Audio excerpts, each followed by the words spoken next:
വളരെ സ്വാദിഷ്ടമായ ഉഴുന്നുവട ഉണ്ടാക്കുന്നത് എങ്ങനെയെന്ന് നോക്കാം. 1 കപ്പ്, അതായത് ഏകദേശം 150 ഗ്രാം ഉഴുന്ന് 2 മണിക്കൂർ നേരത്തേക്ക് വെള്ളത്തിൽ കുതിർക്കാൻ വയ്ക്കുക. ഇതിലേക്ക് 1/2 സ്പൂൺ കുരുമുളകും കൂടി ചേർത്ത് ഗ്രൈൻഡർ ഇല്ലെങ്കിൽ മിക്സിയിൽ വെള്ളം ചേർക്കാതെ നന്നായിട്ട് അരച്ചെടുക്കുക. ഇതിലേക്ക് 1/2 സ്പൂൺ ഇഞ്ചി, 1/2 സ്പൂൺ പച്ചമുളക് ചെറുതായരിഞ്ഞത്, കറിവേപ്പില ചെറുതായരിഞ്ഞത്, മല്ലിയില ചെറുതായരിഞ്ഞത്, 1/4 സ്പൂൺ ജീരകം, 2-3 ഉള്ളി ചെറുതായരിഞ്ഞത്, 1/2 സ്പൂൺ ഉപ്പ് ഇത്രയും ചേർത്ത് നന്നായിട്ട് ക്ലോക്ക് വൈസ് ഡയറക്ഷനിൽ അല്ലെങ്കിൽ തിരിച്ചോ ഒരേ ഡയറക്ഷനിൽ സ്പൂണ് കൊണ്ട് ഇളക്കി യോജിപ്പിക്കുക.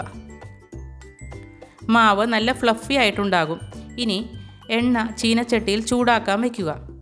കൈ നന്നായി വെള്ളത്തിൽ മുക്കി കുറച്ച് മാവ് കയ്യിലെടുത്ത് ഇതുപോലെ തള്ളവിരൽ കൊണ്ട് കുഴിയുണ്ടാക്കി ചൂടായ എണ്ണയിലേക്ക് പതുക്കെ ഇടുക.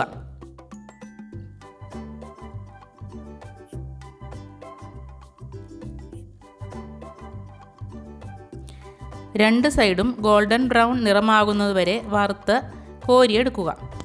1 കപ്പ് ഉഴുന്നുകൊണ്ട് ഏകദേശം 10 മീഡിയം സൈസ് ഉഴുന്നുവട എങ്കിലും ഉണ്ടാക്കാൻ സാധിക്കും.